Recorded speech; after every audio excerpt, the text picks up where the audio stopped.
Hello and welcome to Off My Shelves, and in this episode what we're going to be looking at is one of my favourite series really. As always, I'm always trying to look at my favourites. But yeah, we're going to be looking at Hip Hop Family Tree by Ed Piskor. So let's get underway. So the Hip Hop Family Tree series is an amazing kind of thing really, to be honest. It's created, written and drawn by Ed Piskor. Some of you may know Ed Piskor from Cartoonist Kayfabe, a YouTube channel that's got quite popular in the comic community, but also he done his own books like WYSIWYG and a few other create their own projects. But this is definitely, up to now anyway, his magnum opus, his big masterpiece really. Now what we've got here is we've got the slipcase editions from Fantagraphics books of volumes 1 to 4 of the Hip Hop Family Tree series. Now to say that Ed Piskor wrote and drew this series is perhaps an understatement really, because he pretty much did everything. He did the colorization, he did the design of the books, he designed the size and scale of the books, he designed everything about it. Now each slipcase has 2 volumes, 1 and 2 being in one slipcase, 3 and 4 being another, and they go in years, they do. Now obviously with the name, the story and the content is quite obvious to many really, but what it is it's a visual graphic history of the formation of hip hop, not just the music though, the cultural movement that is hip hop really. And what I mean by that is hip hop is not just a musical style really, it's a cultural movement, it's fashion, it's art, it's poetry, it's everything really, a proper cultural movement. And these 4 volumes really capture that. They capture everything about the hip hop movement, its formation in the early kind of 70s, right the way through to the late 70s when it really started to take hold, and then it starts to really fine tune its focus as it gets into the 80s when all these massive big hip hop stars started hitting the markets. And not only that, hip hop itself started to be kind of recognised as a movement and as a cultural movement in its own right. It is definitely a labour of love by him. So volume 1 starts off with all the kind of origins of hip hop really, takes you through how its early beginnings started as very much a kind of low scale parties, house parties, street parties, that type of thing. And on the cover is Grandmaster Flash, and it's very much a story of those early DJs, the DJ being the centre. And then as the book goes on, the lyricists and the wording of hip hop and the language that hip hop uses comes more and more to the forefront. The binding in all the books is uniform, and they're not hardbacks, but they're a very hard, solid cardboard back. Certainly they're probably defined as a paperback, but I would say they're kind of a little bit more than that, to be honest. They're very much the midway point between the two, between a hardback and a paperback.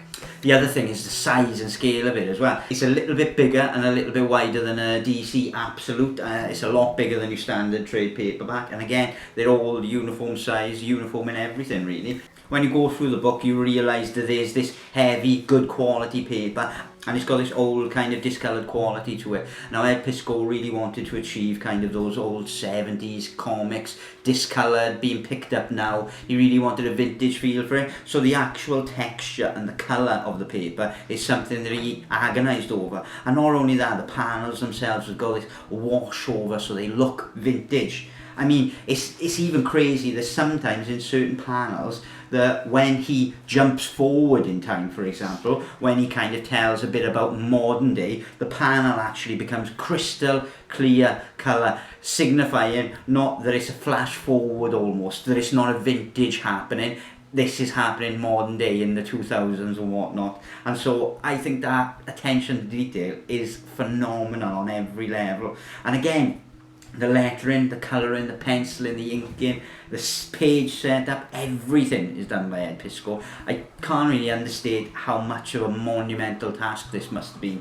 Just researching the information that would have gone into these books alone is a crazy amount of work. The little quirks as well, like that flash forward, the change of colour, the way he depicts sound and sound booming from the speakers, the way he gets kind of movement onto the panels really. He's got these very mixed kind of blurry lines, but instantly when you look at it you know, oh, that's because the music is blaring and very loud. and it's just a genius book. Now why I love it so much really is I absolutely adore music in every way. I'm a musician myself and I love music and reading and that type of thing, and comic books are really my loves in life. And so this is like a little documentary. It's like a history book or a documentary telling you the story and the history of hip hop going through the 70s and 80s, and it is perfect for that. Each volume is around 90 or so pages long, and very much like Ed Piskor's Grand Designs, X-Men Grand Designs books, which we'll look at in another episode. It really does fine-tune and streamline the history of the hip-hop movement and tell you all you need to know, the major pinpoints, like focusing on the Beastie Boys, on Run DMC, on all these different aspects really. The other thing that I absolutely adore from these books is at the back they give you a discography. So they talk about the records and about the breaks and beats that influence the story, but then they give you an actual discography. So this is basically a playlist. After every book that I read in this series, I went and basically created a playlist in order and listened to it. Some of them you would have heard before, some of them were quite random and not known at all, but honestly it was amazing. And you even get an index, so if you are looking for information on specific bands or artists or whatever, then you go and find it there. In volume 4 as well, at the end of volume 4, a lot of volume 4 looks at the making of a hip-hop documentary called Wild Style and a few other documentaries, and so the references at the back turn from a discography really, from songs to listen to films and movies to listen to and music videos to listen to. You've still got the sound selection and things like that and the index in all of them. So all the backs of them have that discography, have those songs that you can then get to the end of the story and read them. Sometimes I've read these through a few times. Sometimes I've even kind of put the playlist on while I'm reading it because why not? It's not all just about music. It's about artistry, graffiti artists. It's about the people that run the record labels. It's about the whole movement, the record shop owners, the people providing the equipment, the people owning the clubs. It really delves into it so well and deep. If you've never heard of any of these artists or even read any of Ed Piskor's stuff, then I would say that this is a perfect starting point for you really.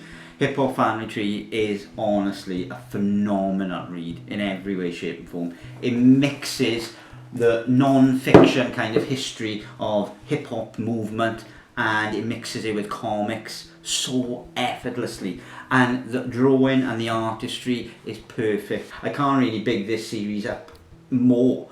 The only thing that I will say that's a criticism is I want more. I want volume 5 and volume 6 to come out because they are getting into the years of the artists that I really want to see Ed Piskor tackle really. So it's getting into KRS-One, it's getting into Public Enemy, it's getting into all those artists later on that come out in 86, 87, 88.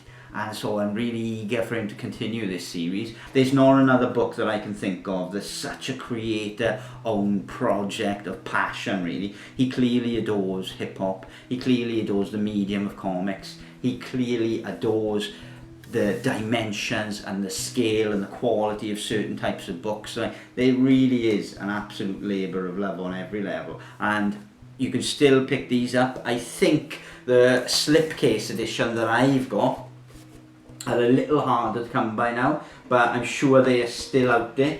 They're published by Fantagraphics books, and hopefully many more will come as well. So I hope you've enjoyed having a little brief look at Hip Hop Family Tree by Ed Piskor and having me gush over it, but genuinely I can't really say anything else. There's no criticisms to be had here whatsoever really. There's no criticisms on the binding, on the quality of the presentation, on the artwork, on the writing. Nothing really at all to say negative whatsoever. So yeah, get out there and enjoy Hip Hop Family Tree, and thank you for watching.